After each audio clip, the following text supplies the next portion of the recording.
Welcome to the Cannacurio Podcast, powered by Cannabis Media. I'm your host, Ed Keating, and on today's show, we're joined by Shahbaaz Kara-Virani, the principal of SKVentures, co-founder of Cannacurio and Cannabis Collective. Shahbaaz, welcome to the show. Ed, it's such a pleasure to be here. I can't tell you how lucky I am and grateful that I'm here. So thank you for having me. Absolutely. Absolutely. Well, we got a chance to meet back in Miami a couple of weeks ago at a really interesting conference and had a great conversation there. So I'm looking forward to continuing it today. Where I wanted to start is kind of your background, because it's pretty unique. And looking back at where you've been, you were at Salesforce, sort of traditional corporate, and then Lyft, then Dutchy, then Kind. Like, how did you go from there to here? Before we get into it, and that's a fantastic question, but before we get into it, I wanted to let everyone know who's listening that our chance meeting, was one of the most beautiful conversations and the start of an amazing friendship. So thank you for, however it was that we jumped into that conversation. It was lovely. So I just really appreciate it. And now we're here. So thank you for the question and thanks for the opportunity again. So I guess I subscribe to the notion of the more you know, the less you know, or the more you ought to know, or whatever the case is. But as you get more information, your world starts to open up significantly, and there's always more to learn. I didn't come from the CPG world. I didn't know what CPG was for a long time. I didn't know how a bar of soap got on, a shelf. I didn't know why my mom was always buying Tide, or why she was going from one grocery store to the other grocery store. I didn't realize the power of a brand or anything like that. I took a finance degree in school in Canada at a spot called Western. It was known for, it's the only Canadian school on Playboy's party list, which is right behind me. But I also played soccer there, which is amazing. So athletics and education have always been part of my life. Right after school, I didn't know what to do, and I went to Salesforce, and that's kind of really where my world started to open up. I graduated with a finance degree and organizational management degree, and I didn't even know what that meant. I didn't know economics. I didn't even know what I was studying, which is crazy to think. But the life skills I got from university and the competitiveness I got from sports kind of led me to Salesforce. I was at Salesforce for 6 years, and my primary roles over the years were understanding organizations, how they move, how they ebb and flow, figuring out how organizations all the way from mid-market to enterprise make decisions. And then from there, being able to attribute, problems, or the problems that they're going to have based on the changing industries that they operate in, and then selling them a suite of technology. And I fell in love with Salesforce, the best company in the world. You're familiar with Salesforce, Ed? Oh, yeah. Salesforce, amazing training company. They're a technology company second. They're a sales company first. The amount of guidance you get, the amount of at-bats you get, the amount of opportunities you have to sell within that organization was awesome. And I was a generalist. I sold all of the products, and I quarterbacked a lot of different deals. I was going through my career. I was about 25 years old, 26 years old. I'd been there for about 7 years. So I was 26. I'd been there for 6 years, and I got asked to be part of this Global Accelerate Leadership Program, which is basically a program designed for individual contributors who are getting into leadership. Because one of the problems that Salesforce realized was that sales leaders don't necessarily make, or individual contributors, high performers, don't necessarily make the best sales leaders. Yep. And so this was designed to make you it was like $100,000 investment. Like, you fly to different offices, you learn a whole bunch of stuff. It's a 12-month intensive program. Your leadership purpose, your why, all that sort of stuff. And it was actually designed to keep you at the company. After I went through that, I was Didn't work, huh? No, it did not. It did not work. I learned a lot, but I also learned that I just, at the time I was playing pro beach soccer, and we were leaving to go to a trip to Italy. My brother was on the team, the Canadian beach soccer team. And we were talking, and he said, he was the one who got me into Salesforce. And he was the one who said, what's the greatest risk you've ever taken in your life? And, I'd always been afraid of failure. I think failure as this concept is so frowned upon when you're growing up. At least it was in my house. And I had all this pressure to do all the good things, make all the teams, get the A's, do all the things. But it's you never got to embrace failure or share the journey. And so I started to get into this mode where I used to, ask myself, like, am I actually good? That's the answer. That's the question everyone asks when they're at Salesforce. It's like, are you good or are you not good? And I was like, am I actually good? I've made club, I've done some cool things. I've been here for 6.5 years, but like, I want to build my own team. I want to understand different concepts. I want to help take a company public. I want to learn different things. So that was my journey at Salesforce. Any questions before I move on to my wonderfully grateful cannabis journey? Yeah, I'm curious. I'm curious about the cannabis journey part, because it's a big jump. Something I can totally relate to. You being in very traditional industries and then suddenly being in this one. So go for it. How did you leave Salesforce and then go on to these other great companies? The way I left Salesforce was the way I never thought I'd leave Salesforce. It was July. And it was, our half year end, fiscal year end at, a company like Salesforce, like those are you're selling. I left to go on a trip to Italy. Right before I left, I closed a big deal with a plumbing company. Had never been really heard of before. I had, my plaque in my office, the President's Club thing. I already lined up a job to be a manager. And I got this offer from Lift & Co, which is a Canadian company. Not sure how much you know about them. I'm assuming lots. Yeah. They were the darlings of the cannabis industry in 2018. They were a medical blog. More on that in a second. I got a job as a head of sales. You think you know everything coming from Salesforce. Turns out you know nothing, because I didn't know so much about CPG, cannabis, anything, medical market, whatever the case is. Yeah. I flew to Italy. We played a game. I had 2 offers on the table. I had already kind of taken the Salesforce offer, but then I took the Lyft offer and I had to come back and call my manager and tell him that I was no longer going to be at Salesforce as a manager. He got, pretty upset with me at the time. I get it, because the headcount had already, the teams had already been set, et cetera. But the same day I was supposed to start at Salesforce, I actually started at Lift & Co. So that was in 2018, September 4th. And that was right before cannabis went legal recreationally in Canada. Right. Yeah. So at the time, Lyft was a big event org. And my job was to come in and turn it into a SaaS org. Monetize 3 new products, train a sales team. And help take this company public in the midst of maybe the biggest thing that's ever happened in Canada since a long time, which was go turn this thing into a recreational lens. And I was like, simple. Yeah, sure. Let's go. I know how to do that. Anyways, fast forward, was able to kind of help, take that company public. We did some great things. We launched CanSell, which is a government mandated retail training program in Ontario. That was kind of one of my babies. And, was there for a solid 18 to 19 months. COVID, was a challenging time. And unfortunately, Lyft had to kind of shift gears a little bit. And it was in that moment where I found Dutchy and Dutchy found me. Ross Lipson, fantastic leader, great person to have so many amazing things to say about what he's done for the cannabis industry in general.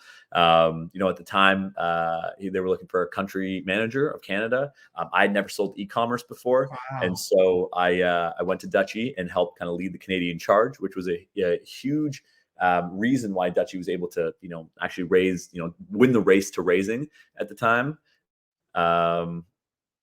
Oh, sorry about that. I think it froze. Win the race to raising at the time. And so it was the country manager there for about a year. And then I switched to building the Dutchy Plus platform, which is kind of that Shopify platform experience, native e-com, ability to customize, no longer iframes, just giving a wall-to-wall experience for an e-commerce solution in the cannabis industry. And then Dutchy started to acquire Leaf Logics and some Green Bits, and kind of that game started to turn on. And I learned a lot. One of the reasons I took that job was I wanted to learn how to sell internally.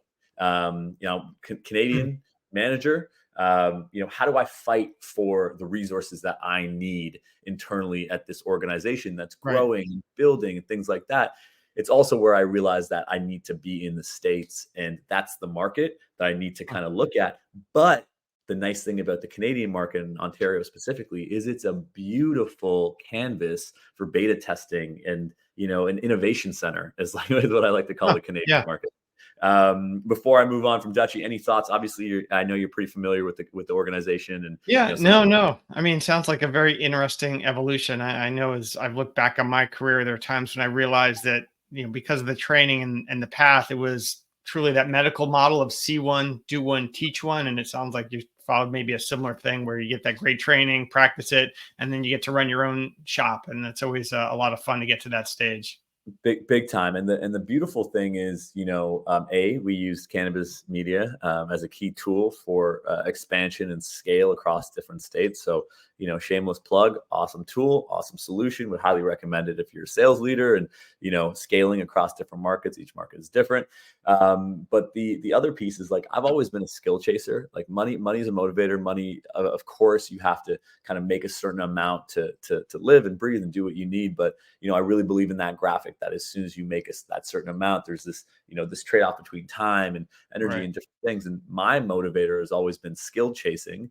So I can learn, and then I can help multiply success and kind of help, grow the next generation of talent, because I had some really amazing people do that for me and believe in me. And I'm a huge believer in believing in people, because oftentimes people are one, belief away from, like, greatness kind of thing, but they just don't Yes. have that level of belief from anyone. So I kind of want to be that person. And for me to do that, my leadership purpose and my leadership philosophy is I have to go understand how to do certain things and learn them, so that I can, at least be in the trenches. And I believe in ground game, basically. Hmm. And so I went from Dutchy. I wrote about this the other day on my LinkedIn post, but I went from Dutchy after they had just raised $600 million, valued at $3.75 billion, to a print magazine called Kind Media and Events. As one does, right? That's what everybody does. So yeah. You know what? I said, therein lies, like, I've always kind of just made great moves, but then head scratching moves for some. And, my parents, my dad especially, has always just been like, just go. He's always believed in me. Everyone was like, you're leaving Salesforce, you're leaving Dutchy. And it's like, oh, hold the phone here. And so I went to Kind. Kind was a magazine. I had some experience, obviously, throwing trade shows. I love the founder, Josh Nagel. Again, just to, I hate to always kind of reference Playboy, but Playboy is, a really important part of, our kind of culture in, North America, because of what they were able to represent. Like, Playboy was the first kind of publication to bring, black and white people together on Playboy's penthouse. They published, Martin Luther King's Last Will and Testament, and they did that, and they were, against the Vietnam War as well, and they gave people an opportunity to kind of, build this counterculture. But, their vehicle was obviously, based on kind of sexuality and things like that in a conservative time. Whereas, the vehicle I was thinking of is, this was during COVID, and COVID was a very scary place for the world. There was a lot of fear driving a lot of different things. And so I thought to myself, after watching that documentary in a Mexico City apartment, I said, there's something greater here. And, like, the missing currency in the world is kindness. And if we can, bring a little kindness, bring a little love, and sprinkle that with some weed and some lifestyle, maybe there's an opportunity here to change minds, bring people together, and make them feel good. And then for the last 2 years, basically, I set off on this journey to build Kind, one of the best event companies in the world, extremely experiential, creative. We wrote the playbook on bud tender sampling in Canada. I wrote it at my desk, and then we administered it. So if you're a bud tender, you come to one of Kind's events, you get up to 30 grams of cannabis sampled by all of these different amazing brands in a passport. It's for consumers, it's for retail executives, it's for, regular people, right? The first year we did a cannabis carnival, where each brand, the brief was, you have to kind of bring a game type theme. So that the idea is that, like, you lower the barrier of entry, because cannabis is still a very spooky place for consumers and things of that nature. Yeah. And then after doing that for 2 years, I've always been building side businesses, getting ready for my own type of venture firm, because I also believe that there's a disconnect between the top and the ground. There's, the venture capitalists and the family offices. Then you have the C levels, then you have, and there's all these breaks, and it's just, you have to be on the ground and be able to, take that ground level knowledge and push it up. Whereas also you have to be able to make decisions and understand, macro kind of movements and strategies to really understand kind of where the margins are to win in this industry. And so I've been having this idea for quite some time. And I've built SKVentures, which is basically, I like to say, I'm originally from East Africa, Kenya. Have you ever been, Ed? No, Not yet. Not yet. But you'll like this analogy, I think. So Masai Mara, the savannah, it borders with the Serengeti. There's a bunch of different animals and species in that savannah, all coexisting and living. They go to the watering hole. There's this amazing collaboration of different species. They're getting marshlands and all sorts of different things. And so I'm trying to be essentially the reservoir and the ecosystem that you kind of tap into. And based on what you're trying to do or tap into, I can help you grow, or help you scale, or help you make an introduction or hire the right person, kind of thing, with the notion that one day I'll have the right level of funding to actually be able to reinvest back to these organizations to help them grow to the next level. So kind of a connector role, if I can sort of paraphrase that, right? Perfect. Exactly. Yeah. Exactly. Yeah. So what kind of challenges do you solve for your clients? I mean, there's connecting, and that can be done on a lot of levels, whether it's, time, treasure, talent. I mean, there's all the things that you have to offer. So how do you help your clients at SKVentures? Sure. So it's really mainly four ways. So the first one is revenue enablement. I'm finding a lot of organizations haven't, they're having a hard time transitioning from founder-led sales and building the right teams. A lot of organizations are only thinking about their sales products and how they think about them versus the problem they're trying to solve. So inverting that messaging. Three is building really, really good sales engines and sales teams. So everything from, I'm a nerd when it comes to CRM. So everything from, mapping out, the process of how things should, funnel and build in the pipeline, to, how to service and prospect the right customers, how to scale into new markets, how to understand enterprise selling. A lot of people don't understand how to sell to an organization. As these organizations scale, maybe they were sold a specific solution, but when it's time to rip and replace that solution, or it's time to add on to that solution, well, now there's 10 more decision makers. Now you have to create champions. Now you have to build evaluation cycles, and not many know how to do that nor have that confidence. So the first way is really hiring good people, building good teams, and showing them how to execute in a consistent, repeatable manner, because revenue cures all problems. That is true. So you talked about selling and revenue enablement being at an all-time low. Is that part of just because of what we're seeing in cannabis with sort of this market contraction? I mean, we've seen customers go out of business, run out of money, or just leave the industry. They're like, it's too small, too volatile, I'm out. So is that what's driving that brokenness, which is not really a noun, but I'll use it? No, I love that noun. And is it a verb, brokenness? No, it's a noun. No. It's that and a couple other things. At Salesforce, even though we were on monthly driven quotas, there was always time for enablement, lunch and learns, social selling, the ability to understand how you're conveying different pieces, the ability to strategize, map out. Because cannabis has this race, this pace to it. It's a constant sprint, and everyone's looking for immediacy in their revenue or their actions. No one's thinking about, one of my favorite bosses used to say, there's doing it and there's doing it right. Right. As a soccer player, it's like you can show up to a game and, you can shell up and, you can just defend and kick the ball away and hope you get a goal, or you can actually figure out, the tactics and the energy required and, to field a good team so that you can play a game and play to win, basically.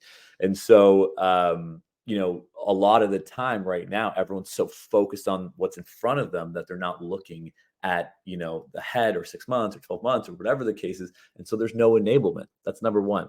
Second, there's no internal enablement. The second thing is that every single person, depending on the market, is either inundated in some fashion or jaded in some fashion, right? It's either the market's opening up and things are going crazy. Take New York for an instance. A retailer gets a zillion calls a day being like, hey, do you want this? Do you want this? Do you want this? Do you want this? Do you want this? So how do you cut through the noise? For instance, in Canada, they're jaded. You sold me this technology and you never talk to me again, right? Yep. I can't even submit a case, right?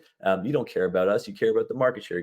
So there's this notion that there's no enablement from the perspective of, do you care about your customers and are you trying to solve their problems? Great, that's absolutely fine. But are you meeting them where they're at, and how are you continuing to build that kind of like value equation across the customer lifecycle? That's an interesting point, especially about the notion of the race or that frenetic pace. I mean, I think it's ebbed a bit in the last couple of years as money's gotten tighter, but sometimes for others that just accelerates it and makes it even worse. But really trying to understand what the client needs is such an important part of sales. So it's great that you're there to sort of guide people to sort of remember that, because sometimes people forget it's not, nobody cares about your product. It's, it's what solution do you have? Like, people don't want to drill, they want the hole, it's so you got to really think of that solution. Now, one of the other things you talked about is sort of this partner ecosystem and how it's broken. And I was wondering if you could riff on that for a minute. Just, what do you view as a partner ecosystem and why is it broken? It's such good questions and a big statement. So I guess I got to back it up. Well, because there's this, right now you have two different sets of organizations. You have the organizations that are trying to do it all themselves, be the centralized solution, and you have the tool that's trying to integrate with everyone, open APIs, everything along those lines. On both sides, you need good partners. For these, the centralized resource in that place, that partner, that central player, that POS or whatever the case is, they don't have good partner mechanisms. Partner-driven leads and referrals are where it's at. If I was one of those companies, I would be leaning so hard into that. And the challenge is that if you don't have a good mechanism to, tier your partners, you don't have a partner onboarding program, you don't have these different types of things, well, then all of a sudden those partners aren't going to talk well about you in the room or whatever the case is. Or simultaneously, what often happens is, I'm a retailer and I have, 3 services with one technology provider, and then, 10 other technology providers. Well, who the hell do I go to? And how do I get the answer I need to? So from the perspective of the partner ecosystem is broken, I think it's from the retailer outward perspective, first and foremost, because as a retailer, there's some pains there. The second thing is with all these different partners connecting, the 10 in the ecosystem, the 12 in the ecosystem, whatever, everyone has to sell with the same values. Everyone has to have the same service values. Everyone has to have the same customer lifecycle values. And because everyone's running so fast and there's this immediacy, that's you have a partner here and you have a partner here. But guess what? This thing right here is a living, breathing relationship. It's a value system. It's a whole thing. And it's like, if you're not focusing on that, well, then it doesn't make sense. So if I sell something and I refer you to someone else, then, and that person doesn't sell the same way, then, you've already lost your reputation or you've lost whatever the case is. So that's why I think perhaps it's not broken, because it's obviously still happening and I'm seeing it. Perhaps it could be infused with some better material, maybe. Got it. Well, and part of it too, I think, while I bristle when people say, "Oh, cannabis is a new industry," well, it is and it isn't. But I think there are a lot of nuances and challenges that make it harder to just import what worked elsewhere into the industry that you and I share. And sometimes it really requires that lateral thinking of, okay, yeah, there's some lessons we can learn from, let's say, alcohol or CPG or even tobacco, but there's also some unique things that we have to grapple with as well. So I'd like to shift actually to some of the trends, because when we met last, I was just really impressed with sort of your views and perspectives on where the industry was heading and some of the challenges, and especially since you work across 2 jurisdictions. So one thing I just want to ask, sort of a simple question, since you work with clients, is, as you work across the industry, are there any truly, unique or perplexing problems that you're seeing that are really interesting for you, and you're sort of, jazzed about trying to solve them? Yeah, I mean, I have this theory, and it's something I want to whiteboard and run by you one day, and maybe get out some content together. But there's this notion that cannabis fits within the cannabis industry fits within like 4 or 5 kind of market patterns. Mhm. You have kind of the initial kind of hope, then you have the boom, then you have kind of like the this isn't what we were made for. We were sold a dream. You have the winners come. You have Darwinism. You have the winners come to fruition, and then you have some consolidation, acquisition, and then it steadies out, plateaus, whatever the case is. In a 15-second nutshell, that's what I'm going to try and draw out for our next conversation. But the first thing I'd say is that, there's this concept of so what, who cares, like, so what, who cares kind of thing. Right. All this data, there's all these different things. And, at the end of the day, people just want to be told what they need to do, right? Like, it's fine to have all these this information, this analysis on your customers and things like that, but it's like, so what, who cares? What are the insights of this? I think about a lot of the time the apps I use, my banking app, for instance. My banking app has impressed me lately, because before I used to get on and it used to say, hey, here's a static view of all your accounts. But now I get monthly reports that are like, hey, you spent X amount on Uber last week or this month, or you spent X Right. amount. So, that allows me to then, okay, maybe I can, take a budget, I can set limits, whatever the case is. And so I'm seeing a lot of opportunity in the insights portion. And that's why CannaDataCon was so important. Yeah, exactly. Yeah, you read my mind. So that actionable data, and I was talking to one speaker there who was on a couple panels, and he runs a chain out in Colorado. He came from alcohol businesses and others, and one of the final things he shared with me was retail is retail, Ed. And yeah, there's there's some different things in cannabis, but there's so many lessons there that have already been solved that we don't need to reinvent the wheel. And to the extent that we can harness all that actionable data that people are talking about at CannaDataCon, I think it'll help move the industry forward quite a bit, especially for both our clients. Big time. And the second thing I'd say, just on that note, is that, gosh, no one learns from anyone. And you'd think it's just like, why I'm relevant in New York, truthfully, as a Canadian, that doesn't really happen often. It's because I've kind of seen the future in Toronto and Ontario. Right. It's like, it's crazy. And it's just like, I wrote this phrase down. I'm like, what's the point in knowing the future if you don't do anything about it? There's some obviously some different type of spirituality in embedded in that, I'm sure we can go into, but that's the truth. Cannabis follows very similar patterns. And I just think that as the world starts to legalize, and, I have some ideas around Europe. And, one of the reasons I got into the industry is I obviously love the plant. 2, I love the business of cannabis and creation of cannabis businesses and commerce. And 3, I really believe that this plant has the ability to kind of, bring certain parts of the world together. And I think it's a beautiful way to kind of almost be a global citizen.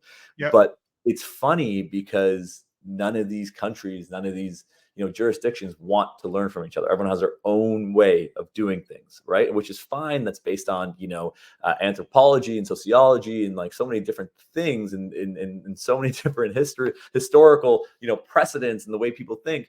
But like, team, like, it's out there, like, it's done. Like, at least take some best practices and just like go to somewhere else and just see what they've done when you're doing your thing. And that holds true for like all these retailers and all these brands. And, see what happened in California, see what happened in Colorado, see what happened, Toronto, see what happened in, all these different places, and take best practices and apply them. And then the fourth thing would be really careful who you take money from. Because if you take money from the wrong person and it's based on some, crazy crazy forecast or projection or whatever the case is, it's like you're writing yourself up. Exactly.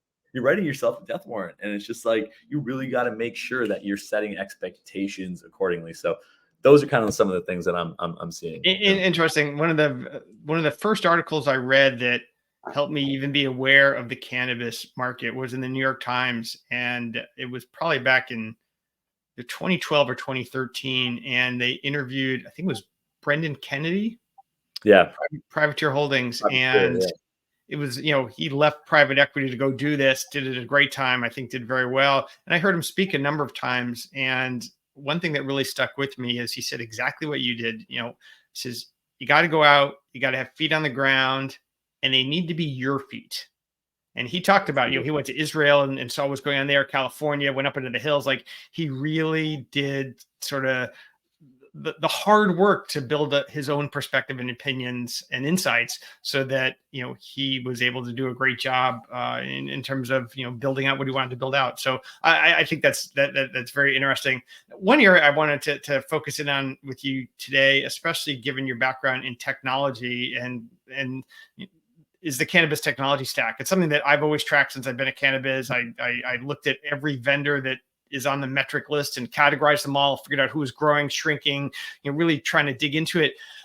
Obviously, there's been a number of acquisitions in the last couple of years. Do you see, where do you see this going? Like, are we going to, wind up with just a handful of providers? Because we don't need, as my last report said, 75 point of sale vendors in the US alone. It's funny. Is that how many there are? 75? About that, yeah. And the top 5 probably have about 70% of the share. So everybody else is fighting, the other 70 are fighting for 30% share, something like that. Jeez Louise. Gosh, the tech stack, Ed. The old tech stack, man. Okay, so there's 75 POS providers that have 70% of the market. That's bananas. It's interesting because, there's this company, it's called G2 Crowd. I don't know if you've ever heard of G2 Crowd. I think you'd really like G2 Crowd, but G2 Crowd is an aggregator of technology within, the non-cannabis tech space. And it's a technology aggregator that kind of reports and showcases kind of like all the technology. Yeah, you'd really like it, I think.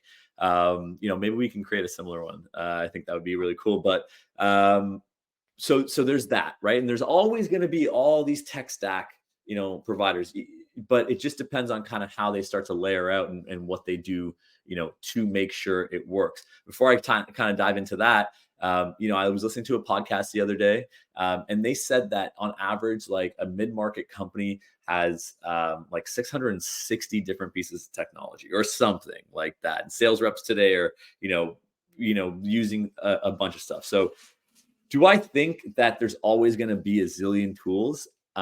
Absolutely. Do I think that there's going to be a few players who own those tools? For sure. You look at Alpine, they just acquired Dispense. I was at Dutchy. Obviously, the consolidation happened, things like that. But here's the danger.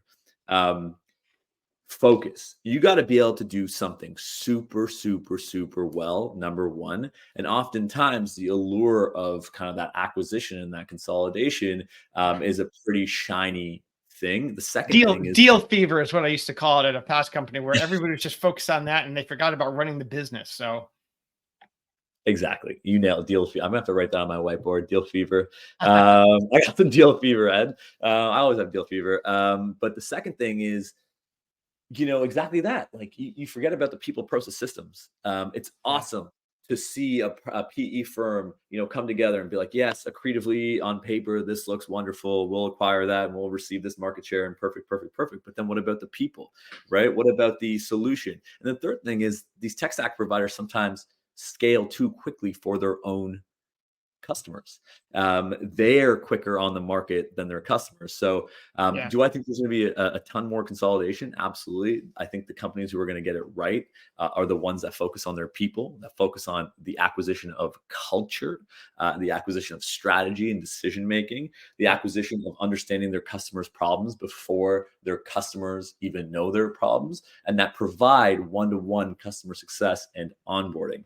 And that's the reason I have this ecosystem plays, because I only want to work with who I deem in my version or evaluation of who's worthy. As ridiculous as that sounds, the best players kind of thing. And the ones that can bring, the right value, who are trying to do it the right way, going back to that sentiment from my old boss. So that was a very long non-answer. Yep. No, I appreciate that. All right. Final question, and the important one that I've been asking everybody in the last couple months is: has the industry hit bottom? And if not, when do you think we'll be out of this craziness that we're in? Oh God, Ed, that's such a good question, man. I want to ask you the same thing, but I'll save it for my interview. No, the industry hasn't hit bottom. I think about it all the time. There's been times where I was like, I could just go back to Salesforce, or I could just go do this or do that. And speaking of, those other technologies, Yeah. companies haven't even come in yet, right? And so when's that going to happen? So no, I don't think the industry has hit rock bottom by any means. I think that there's a lot of hope. I had some friends, some consumers talking about brands the other day, and I was like, oh shit, things are happening. So the industry has not hit rock bottom. There's a long way to go, but that's going to take a long time and a lot of Mm. consolidation, a lot of heartache. But there's opportunities for winners. There's arbitrage everywhere. There's such a magnificent, I live by this thing called timing, this moniker, timing, territory, and talent. And I believe that those three together can provide just an amazing opportunity. Globally, it's going to, continue to pop open. However, where I really do see a challenge is in the factions within our own industry. We aren't just one industry. We're four industries. We're an illicit industry. We're a hemp industry. We're a recreational industry, and we're a medical industry. And therein lies the challenge for our industry, kind of thing. So I don't think we're hit rock bottom, but I do think that there's a lot of heartache ahead. And I don't think there's any unifying force around, the plant for normalization if our whole industry is infighting, and we can't sort it out. And so I believe that there's an opportunity, and that's why I'm still here. I believe there's a large one, but it's going to be a challenge. Great. Well, Shahbaaz, thanks so much for joining us on today's podcast. It was really fun having this conversation, and I look forward to continuing it in the future. I can't wait, Ed. I'm going to interview you, man. And if there's anything I can ever do for you or cannabis media, please don't hesitate to let me know. Excellent. Will do. All right. Cheers, my man. Cheers.